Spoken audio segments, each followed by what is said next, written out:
Hi, my name is Latara Smith. I'm 33 years old and I'm calling in from New York City. Are you born and raised in New York, or how long you lived in New York City for? I am born and raised in New York City. I've lived here all my life. And what do you do for work, Latara? What I do for work is I'm a psychiatric technician. And what's your income? Um, I want to say I want to say like $55,000 a year. And how long you been doing that? I've been a psychiatric tech for about 2 years now. About 2 years. And what did you do prior to that? I was actually a senior clerk. So I work in Montefiore in New York in the Bronx. So I've been working in Montefiore for 8 years now. Well, just about 8 years. And throughout the course of me working there, I've had like a couple of different jobs. When I first started working in Montefiore, I was a housekeeper, and then I was a housekeeper for 2 years.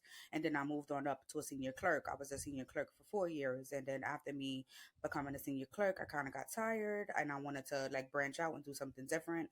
So I became a psychiatric technician. And what were you making as a senior clerk? I can't remember what I made yearly. I remember what I made hourly, which was like $26 an hour. 26 an hour. Okay. hmm And what made you kind of transition careers? Honestly, I just wanted something new. Like I just wanted to be able to learn different things and be able to like move up and stuff like that. So that's kind of why I was on the verge of like I was a clerk for 4 years where I wasn't really interacting with patients. I kind of just like took their information, like their phone number, their address, and I kind of just input it in the information in the system. And I would just take them to change, and that would be all the interaction I have with patients.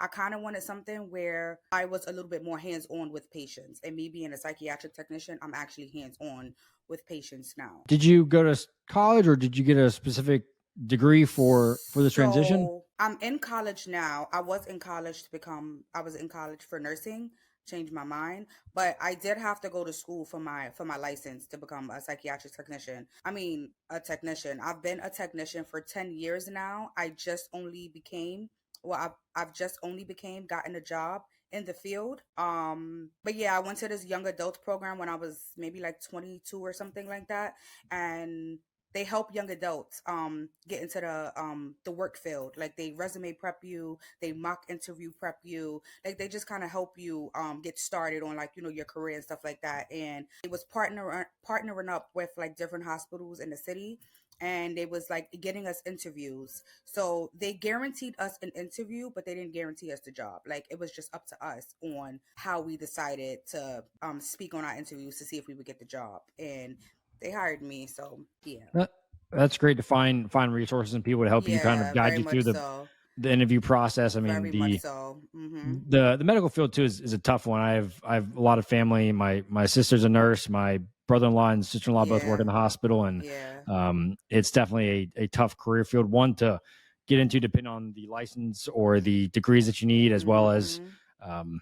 it's a very difficult environment to Yeah. work in too. You see a lot. You're under a lot of stress. Definitely. Hours are long, and Definitely. a lot of the time the pays can be underpaid for, frankly, the amount of work. If you're working in the ICU or you're working with baby delivery or whatever it might be, Definitely. you have to deal with a lot, and the pay can not always be the best. So, Absolutely. how do you like your current career? Actually, I love my job. Besides, like the patients trying to attack us sometimes, like it's not as bad as people think. Like people think like you work in a psych ward, they be like, "Oh, you work with the crazy people," and it's really not like that. Like it's really sometimes you do have mentally ill patients who are, they just need help getting back to where they were. But for me, I actually like my job. I like being able to talk to people. Like I like to be able to help people, when they're feeling depressed or when they're feeling down, and they just kind of need somebody to talk to because some people do not like to talk to their family members or their friends because they feel like they're being judged. So when they talk to a perfect stranger, it's just like, oh my God, you get it. Like, thank you for listening to me. So I like to be that for other people. Yeah, I mean, that makes a lot of sense. I mean, a lot of people are, whether they're depressed, anxious, they're going through other mental challenges, they don't want to talk to their family, or their family doesn't know the proper way to handle it or do it. I mean, Mm-hmm. and having a third party that doesn't know your background, your history, your family, it's definitely, I can see that can be very beneficial to people to open up and Definitely. feel more comfortable than their mom or dad just attacking them, saying, "Hey, you need to change, you need to snap out of it," or whatever it might be. Exactly, So especially if they don't know what's going on. Like that's a lot of the times people think that mental health is not a serious thing. They be like, "Oh, you're just acting like that," or "You're doing it on purpose." But it's really not because they're doing it on purpose. It's because they need help, and they don't know how to get the resources. They don't know how to get the help. help. So when they finally do get the help, it's just like, wow, like, you know how long I've been waiting for someone to actually try to help me, friends, family members. Nobody wanted to help me because everybody thought it was just, I was joking or I was just playing around. Yeah, we're going to dive into the finances in a second, but I do have a quick question. What would you suggest to someone if they have a friend or family member that needs help but won't refuses to get it? So it depends on the situation. If it's like suicide, I definitely suggest that you say something because at the end of the day, you could be helping your friend, whether your friend don't want the help or not. Like if I'm your friend, you got to know that I want you to be alive. Like, but if Yeah. you're just saying like if you're just saying like, you know, I need help, like I need somebody to talk to, and nobody else is listening, you know, I can help you. Like we could get some resources. Like we could look for therapists, you know, therapists. Like we could look like if you feel like it's to the point where you need to check yourself into a psychiatric facility because you need more help, we could do that too. Like for me, I feel like help your friends because people always call out for help and then it's always too late. And they be like, oh, you should have called me. You should have said something. Like, you know what I mean? So Yeah. I always feel like help your friends, help your family members. Like if they telling you something is wrong, like just help or just do what you can to make them feel better so they know that they have someone in their corner. Yeah, makes sense. I mean, there's a lot happening in this world, and a lot of people need help, and they're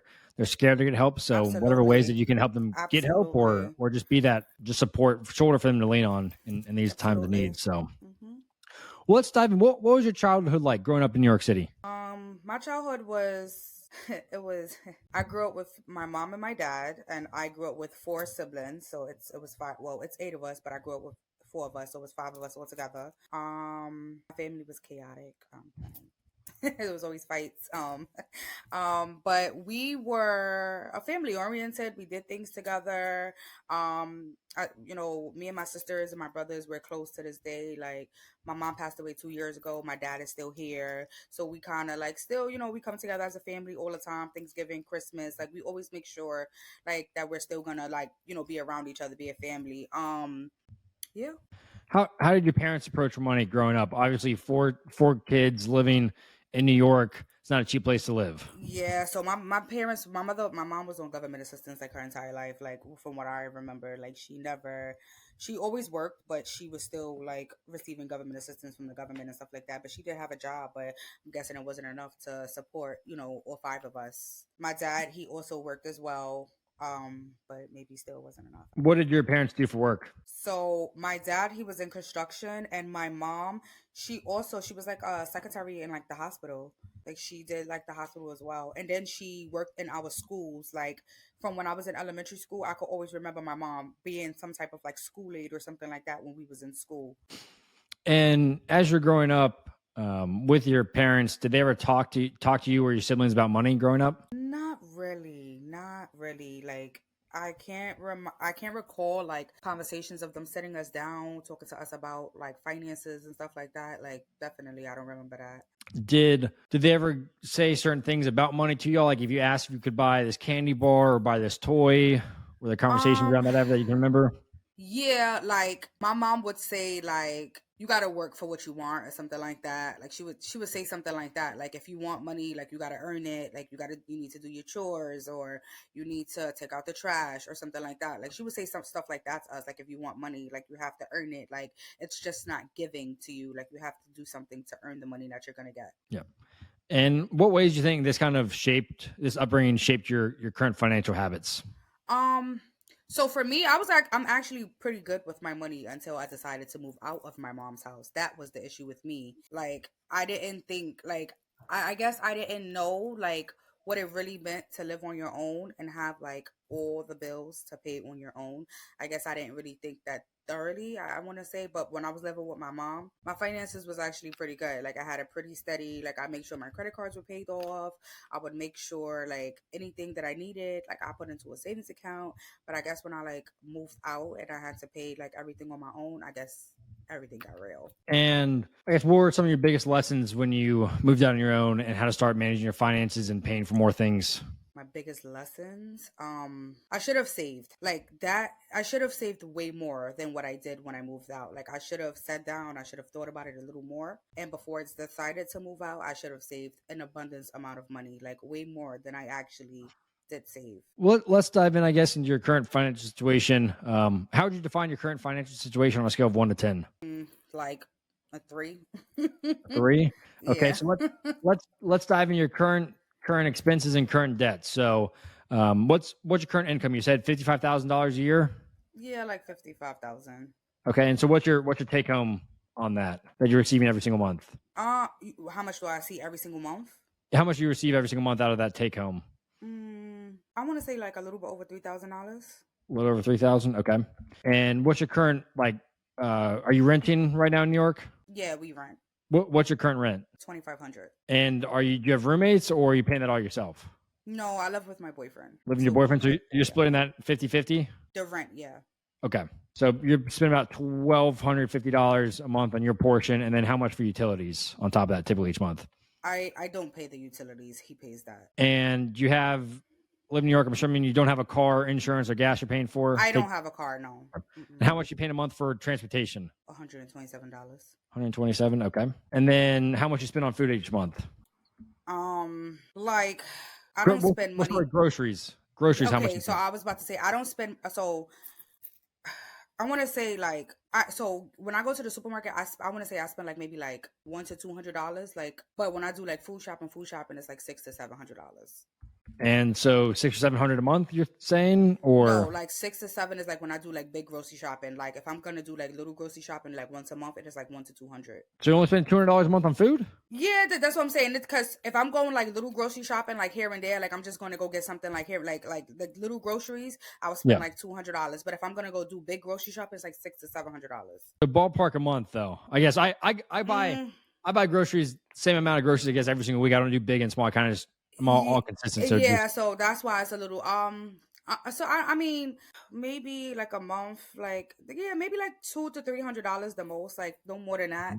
Cause I try to And what about eating out? Do you spend much money eating out every single month? Yeah, I spend a decent amount of money.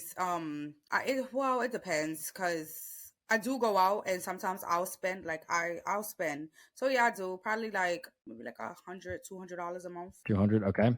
And do you have any subscriptions? Netflix, Spotify? Well, I do have Netflix, but T-Mobile pays for that. Okay. It's free with T-Mobile. I have Spotify, but somebody else pays for that, so that doesn't count, right? I have Disney Plus. I do pay for Disney Plus, and I think that's it. That's all I pay for is Disney Plus. Yes. And your T-Mobile cost is how much? $265, I believe. $285. $265. What? Oh, $285 or $265? I'm looking at $285.29. Because so I think that was in the beginning because I literally just bought my daughter another phone. So I think that was in the beginning. So when I checked, it says now when I'm checking, it says $265. So it could be $285, but when it showed me like, oh, your bill is ready, it says $265. So I'm guessing maybe that was like the first months. You know how it was it's a little more in the beginning. What kind of plan do you have with them? That seems steep. How many phones are on that plan? So it's me, my daughter, my dad. Okay, so there's 3 of y'all. Still seems kind of steep. I guess is there multiple different phones that you're paying monthly payments on those on there? No, just my daughter's now. My phone, my boyfriend paid for my phone fully. Like he bought me my phone and he paid for it in full. It's just my daughter's phone that I'm paying off. My dad's phone is paid off already as well. And what other expenses are we missing here? Do you spend much on personal care, shopping, pets, travel? I don't have pets, but I do have a kid. So she's definitely included. I spend it just depends. She needs things, clothes, shoes, utilities, personal items, stuff like that. Yeah, so for both of us actually, like it depends. Like she grows super fast, so she always needs some clothes, some shoes. She goes to summer camp. She goes to camp 3 times a year. So she needs clothes for that. She needs like flashlights, slippers, water shoes, swimsuits, stuff like that. So I'm trying to get a picture. We have about $2,100 of expenses accounted for, but looking at your documents for May, you had about $3,100 come out with ATM and debit card transactions. Looks like a lot of Uber transactions. Oh yeah, I spend a lot of money on Uber. I ain't gonna lie to you.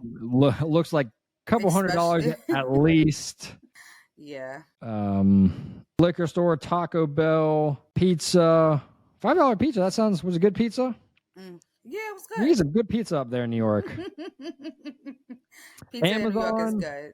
$84 on Amazon, $34 on Amazon. $7 on Amazon. Amazon will get you. Afterpay. Sure What is will. it? What is this afterpay payment? $40. So since I can't pay for stuff in full anymore, I'll use Afterpay. So I'll pay it in portions. So I'm not. And what did you buy with this? I seen afterpay transaction for $40.01. I seen afterpay for I $19.79. bought a dress for my friend's award ceremony. Do you have any dresses in your closet that you could have worn? Not elegant enough for that. Like it was just like an elegant type of, and I don't have elegant like dresses like that. Like it was like a ballroom type of situation, and I just didn't have any elegant dresses for that. So I did look, and I didn't find like one thing about me is I'm a fashionista. Like if I don't look good, I'm not going, and I didn't want to not go, so I was like I need to buy a dress. So you decided to take on essentially more debt with the afterpay payments, and you're sacrificing your financial future for not wearing a less elegant dress. Yeah. Lucky thing the payments is only $16, so it's not. It's not horrible, but we got to get into your other debt right now as well. That you can't afford that dress currently. You're right. Sure can't. What is this other afterpay for $19.79? That's a good question. I don't remember. I think it was maybe to get my daughter a graduation dress. Okay. So a lot of Ubers, a lot of shopping. Got a lot of food. I think we're spending more than $400 a month on food, $500 a month on food. Looking at this, oh god, is what it looks like. I mean, you got seafood $50, another, I guess it's an ATM for $50, another food place, a carrot cake place. I like desserts. Lloyd's, is it any good? Lloyd's is amazing. So I bought my boyfriend the cake because he passed his sergeant's exam, so I wanted to surprise him with like a little cake. Congrats to him. Thank you. Okay. What else we got on here? Shein, it's another online shopping, $45. Amazon, $35.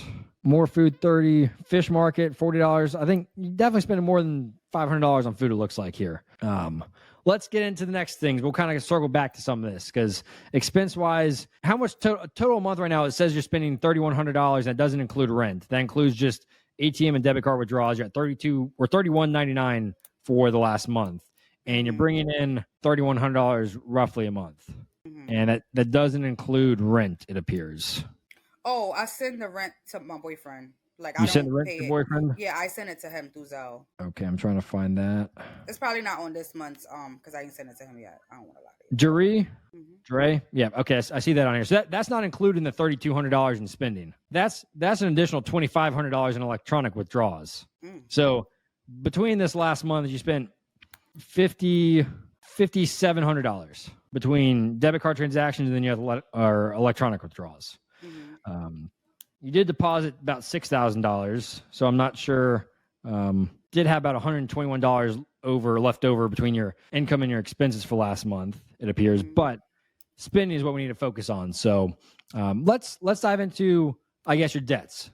You said you maxed out credit card. What happened there? So like I was saying, like before I moved out of my mom's house, like I was able to pay like my credit cards off before I moved out because I wasn't paying as much. But then when I did move out, when I moved into my old apartment, I needed to pay for like the moving fee, you know, for them to move the items and stuff like that.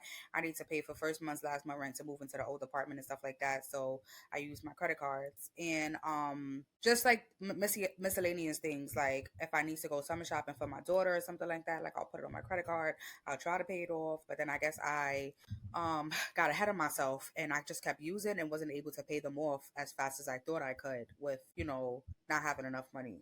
And so is your only credit, do you have multiple credit cards open right now, or is just one that has a $4,000 balance? So I used to have multiple, but I only have the Apple card now with the $4,000 balance. And what happened with the other card that you had? So I tried to go into like this debt relief program or something like that, where they could like help me pay the debts off or whatever. I had American Express I had an American Express card. I had and a Chase. I want to say a Chase credit card and a JetBlue card. And what ended up happening with those? Did you get those consolidated and paid off, or So they what? So they what? I was having them in a debt program, but I stopped the debt program. Yeah, because I just felt like they wasn't helping me as much as I thought they was. So I kind of stopped the program, and I'm just gonna figure out I'm just gonna figure out what I need to do to pay everything off on my own because I and don't use it anymore. how much is on those 3 cards? So I'm gonna say like 2,000 is on American Express card, and I think 8,000 is on the JetBlue card. 9,000 is on the JetBlue card, And then how much on the 4,000 Chase? on the Apple. I don't remember if I'm being honest. I don't remember. Is it over 5K? Under 5K? Under. Under. Okay. Yeah. So rough ballpark. One, you need to find that out, so you understand where you're at with that. But apart from that, we're at about $14,000 in credit card debt plus whatever's on the Chase. So $15,000, $16,000, $17,000. If I'm being honest, I think it's only like $500 on a Chase card because it was no more than that. Yeah. Good. It's only 500, not 3,000. So just under $15,000 in credit card debt. How do you feel about having $15,000 in credit card debt? I mean, I don't like it, but Do you know the interest rates on those cards right now? yeah, so that's the thing with my Apple card. Like I'll put money down, but then the interest rates will come and just like slap what I paid off. So it just doesn't make sense sometimes. Interest rate is probably, looking at this one, it says 27.5%. And this has, which card is this? Has $9,000 on it. I think that's the JetBlue. The JetBlue, okay.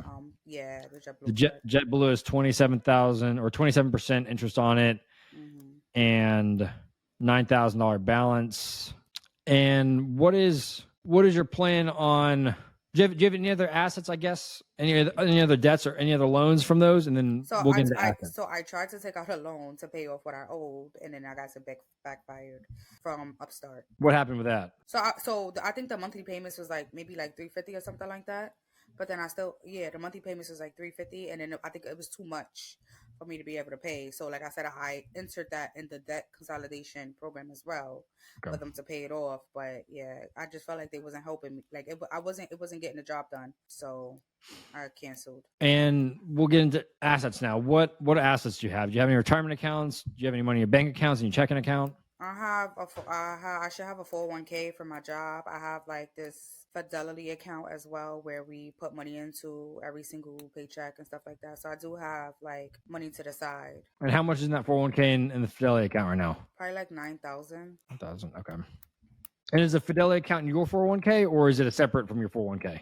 It's mine. It's like I'm the one who put money into it every single month. I think we have a separate one with my job. Like after 5 years, they vest into you. And are you still putting money into that every single month? Into that Fidelity account? Yeah, every paycheck it's untaxed. So every paycheck it goes. They put us. So we could put from 5% on up. So it just depends on what percentage you want to put. Where are you putting those investments right now? What are you investing into? I'm not investing into anything. I mean, at least you said you're putting money in your Fidelity account. It's my Fidelity account. Yeah. It just comes out every time I get paid, it comes out. The money comes out. So I used to have it at 9%, and then I put it down because it was just taking on too much money. So now I put it down to 5%. Okay. And does your company match part of that? No, I don't think so. Okay. What I was going to tell you, go ahead. Go ahead. What I was going to tell you was that, so with the Fidelity account, if I would have known in the beginning when I signed up, so it's pre-tax. So they take out the money before taxes. So if you borrow or if you take out a loan or something like that, you have to pay. Even if you take out all of your money, if you like quit or whatever the case may be, you want all of your money, you have to give them 10% of what you take out. Yep. If it's a loan, if you got to give them 10% of what you take out. So then there's that as well. Yeah. With retirement or pre-tax accounts, if you withdraw it early, if you take a loan against it, you're going to be paying a lot in fees. And taxes as well on top of that. So walk us through your current budgeting process. How do you currently budget and manage your expenses? If I'm being honest with you, I don't budget. Well, I try to budget, but I don't budget. Like, so when I get my paychecks, like I just make sure I pay what I need to pay, like my Metro card. If I need to, like I'll put $625 away for rent. Like I'll put the $625 away for rent. Yep. So by the time I get my next paycheck, I could just give it to my boyfriend. And yeah, that's about it. because I don't really have anything else besides like miscellaneous things that I want to buy and stuff like that. And what's your current thought on setting up a budget so you can stick to it and kind of tell your money where it goes versus kind of just hoping the money's going to be there when you get your next paycheck and you don't spend it all? Yeah, so I try to budget. Like I put like if I put all my finances and my like my notes and my phone, and I'll look at it to see what I need to pay and stuff like that.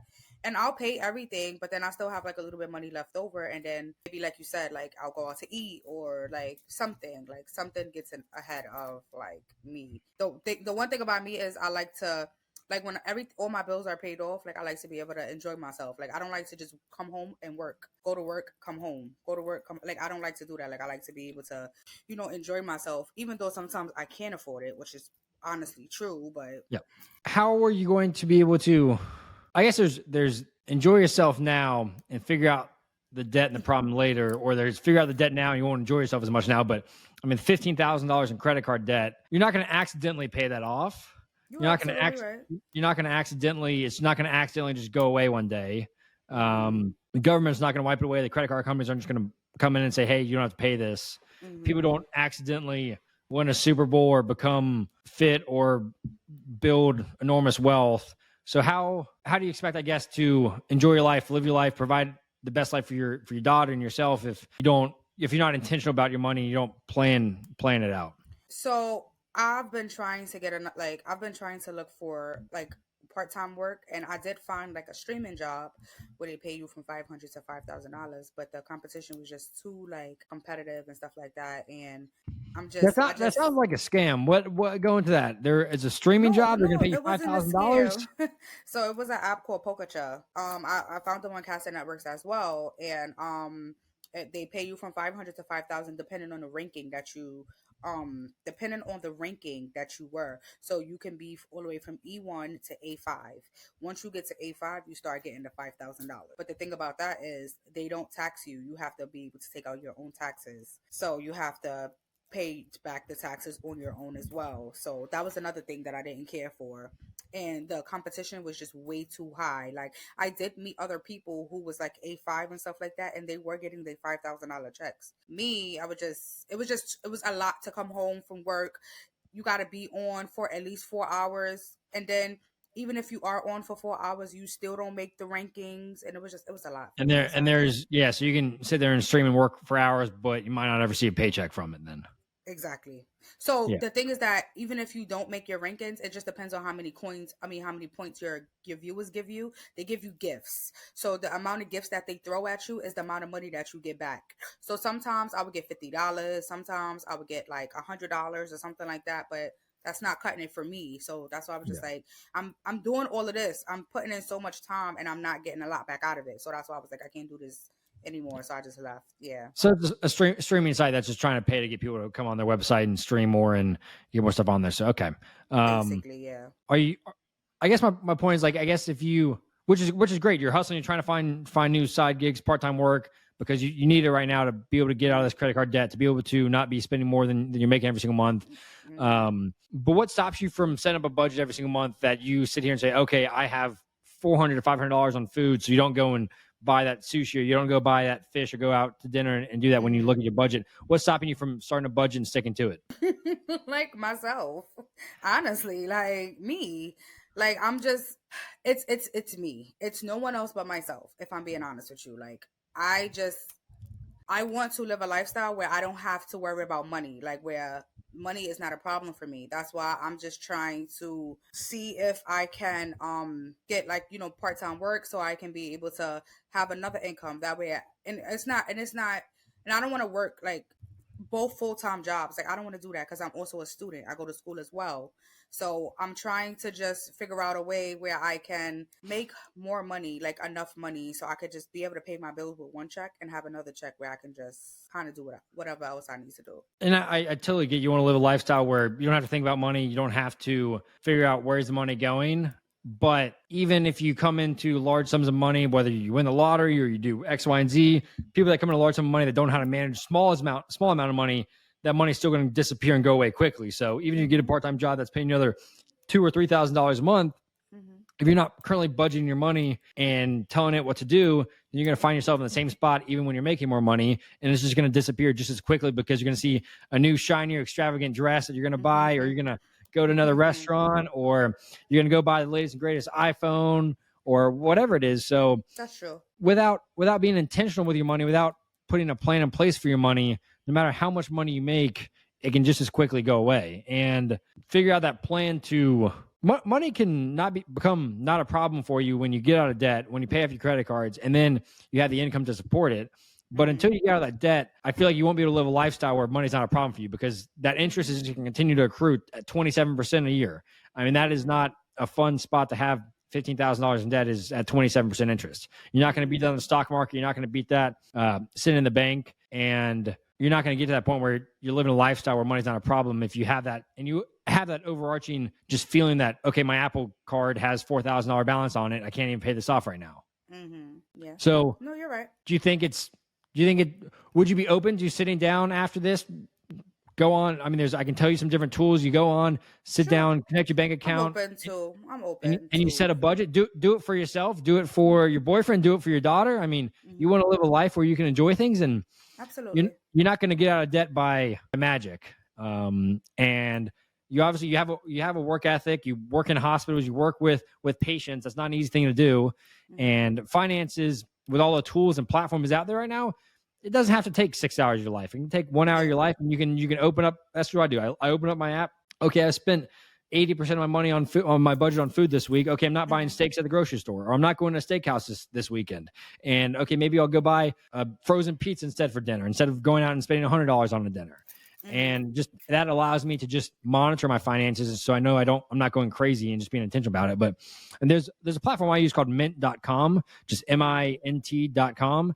And it's a free platform. I link up my bank accounts, my credit cards, and it automatically categorizes everything for me. Sometimes I have to go in and change it, but that way you can at least put it on paper. And I guarantee you will find things that, I didn't know I spent $700 on food last month, or I spent $900 shopping, or whatever that might be, because you see the individual transactions on your bank account that are $50, $60 here, $20 here, but you don't realize, okay, this actually added up to $900 last month, or okay, this is a subscription I could get rid of, or I didn't need that dress, or I bought this and I didn't use it. I should have returned it. I get $40 back.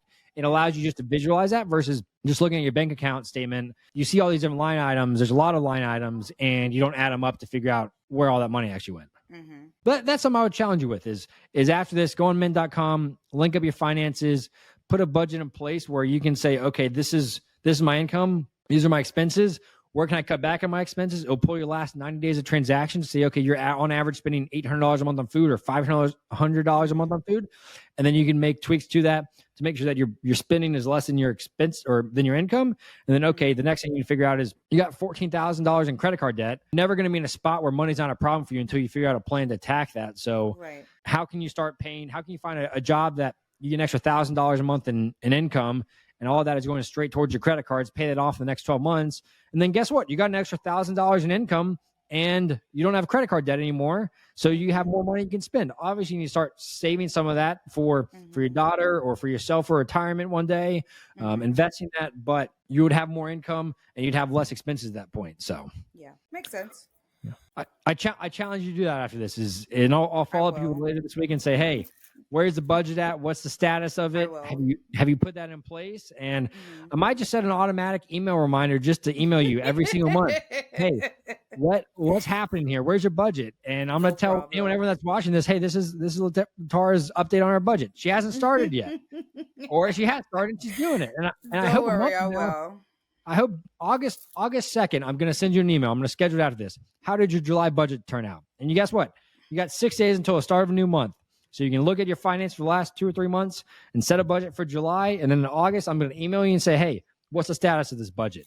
How did you do on it? Let me tell you how I'm getting a little better. I'm a little better, just a little bit. So usually I'm a vacation person as well. I love to go on vacation. Like I will spend my last dollar to go on vacation. But my friends are like, when we going on vacation? You already spent your last dollar. You're $14,000. I don't know. I don't know what I'll be doing. I'm just telling you, I would just be making stuff happen. I don't know. You're not making stuff happen because you got the debt.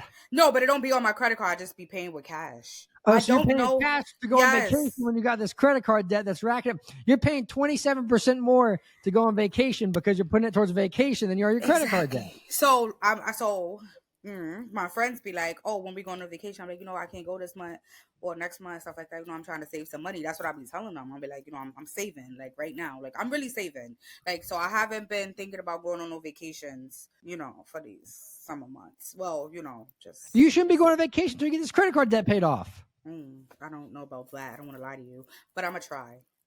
I don't want to lie to you and tell you, yeah, I'm definitely not going on vacation. I can sit here and promise you that you will go on vacation and you're not going to take this advice to go pay off your credit card debt before you go on vacation. No, that's not true. That would be years. Like, no, you could do it in the next 12 months. You go another job because you see how so every time I try to put down a certain amount of money on the Apple Card, it still the interest fee still comes and it takes that away. So it's just like it doesn't even reflect on the card. That's why you're going to have to get a higher or find another part-time job where you can be putting down $500, $1,000 a month towards this debt. Yeah, if you put $20, $30, $40 a month, it's not going to go anywhere. It's just going to sit there. And I mean, if you put the minimum payments on a credit card loan, you're going to pay that off in like 30 years. And I don't think you want to be sitting here 30 years from now paying your last payment on that credit card. That doesn't sound fun to me at all. But yeah, so that's why you need you need a plan. You need a budget so you can track it. And then two, get that other job so you can start attacking it more. And then guess what? 12 months from now, you're going to have more money than you know what to do with it, to go shopping, to go on vacations. No, you shouldn't spend that extra $1,000 on vacations every single month. You should maybe spend 50% of it or 40% of it on fun things, and then start saving the rest of it for retirement or investing. But that gives you $400 or $500 more a month in spending money, where you can go get an extravagant dress or you can go save up for a vacation. So I'm going to challenge you. I'm going to follow up with you in a few weeks and ask you where your budget is for July. Did you get it done? And how did you turn out for July? Okay, so I'm going to download the Mint app. This Mint, right? Mint, yep. It's the second one. Yep, that one. Yep. So I'll download it. And I'm sending my email to you right now. July budget. Okay. Because what I want to do, I want to see you 12 months from now out of this credit card debt and being able to spend money on the things you want to do, whether it's going shopping or whether it's buying your daughter a new dress or a new whatever it might be. Right. Or, hey, I want to go treat myself to a spa and spend $100 and get a massage. But until you figure out how to get out of this credit card debt and pay it off, you're going to be a spot where that money is just going to continue to grow and compound. And you're going to be demoralized by seeing it. Yeah. Do you know the two different methods on paying off debt? Snowball method and the avalanche method? No. So there's two different methods. One's the snowball method, and the premise behind that is let's get some momentum going and kind of build a snowball effect. So you look at all the different debts, and in your instance, you have 4 different lines of credit card debt. You have about $500, $2,000, $4,000, $8,000. So what you do is pay the minimum payments on all the debt, and then any extra money would go towards the smallest balance first. So in this instance, the Chase one was about $500. So the first $500, you go and pay that one off, and then that Chase payment is off the books. And then you take the extra money on that and start paying that towards the Amex card, which is a $2,000 balance. You can pay that Amex card off if you're paying $1,000 a month extra for this part-time job. Pay that off in 2 months, and then you snowball that. That one goes away, and you go to the Apple card, and then you do the JetBlue card.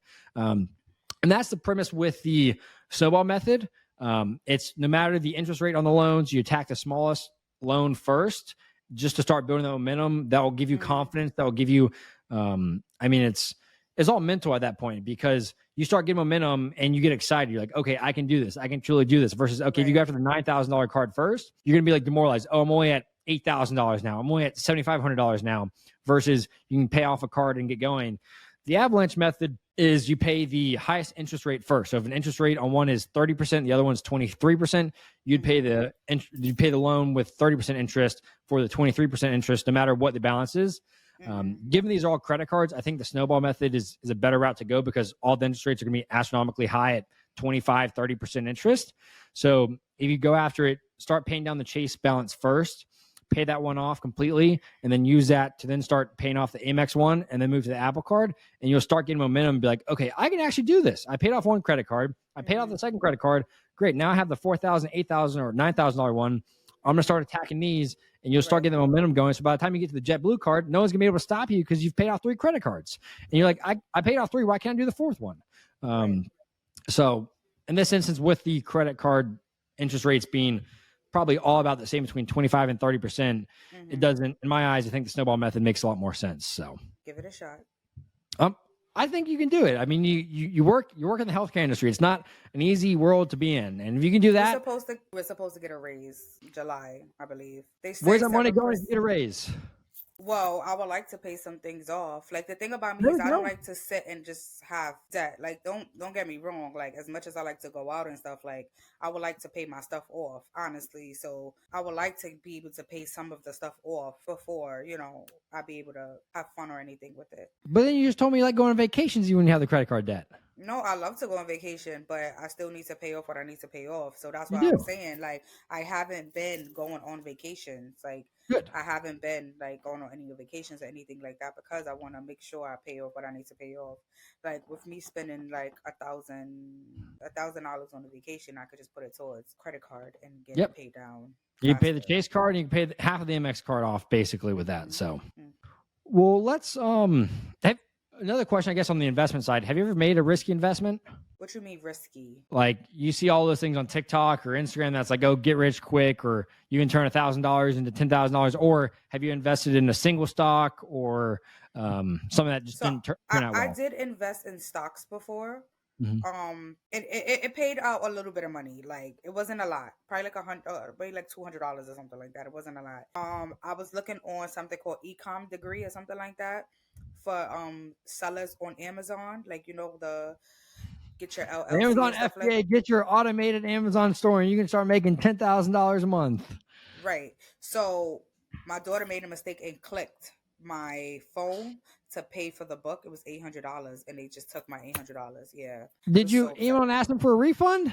I did. I was going back and forth with them for months, and she was saying like, "Oh, because she said that because my daughter opened 7% of the book, that they couldn't give me a refund." You're kidding me. $800 just down the drain. That hurts. And most of those guys, they're selling you a course on setting up an Amazon automated store. It's because they're making money doing that. They're not Amazon automated stores. Stay away from those. Yes, some people do make money, but a lot of people lose money because they buy the $800 courses and then they lose money because they didn't make more than $800 on it. So right. What's one thing you wish you knew earlier about personal finance? I guess I wish I just knew how to save more. Like, I wish I just knew how to put money away more, or how to, I guess, save more. Like, I wish I just knew how to, I guess, budget better. Yeah, I mean, that's a great thing to learn. And that's why, I mean, one of the things we're talking about right now is how to budget. And really, it comes down to practice. I mean, you don't expect someone to ride a bicycle for the first time when they get on a bike. Same way the budget, same way I don't expect you to have the perfect budget or to hit all your budgets, come under budget your first month budgeting, but it's at least the practice of measuring what you're spending, where it's going, and realizing, and reflecting, this month I spent too much money on this. I mean, my wife and I, we have meetings every Sunday. We look at our budgeting for the previous week. And it's like, we just spent way too much money in the grocery store this week because we bought X, Y, and Z. We should maybe tune it down, our meals down later this month, so we're coming on budget. Or, hey, we have a vacation coming up. We need to start saving X amount of money for that every single month so we can afford for that vacation. And unless you're measuring it, unless you're reflecting on it, then you can't expect it to get better at it. And I mean, I've been using the Mint app since 2015 or 2014. I think I've been using it. So I've been using it for or maybe it's 2016 when I first started using the Mint app. And I can still see all my transactions from then, but I've just gotten used to it over every single week for the last, I guess, 7 years now. I've been using the app, and I've gotten better and better at it on how to project my expenses for this year, to set my budgets.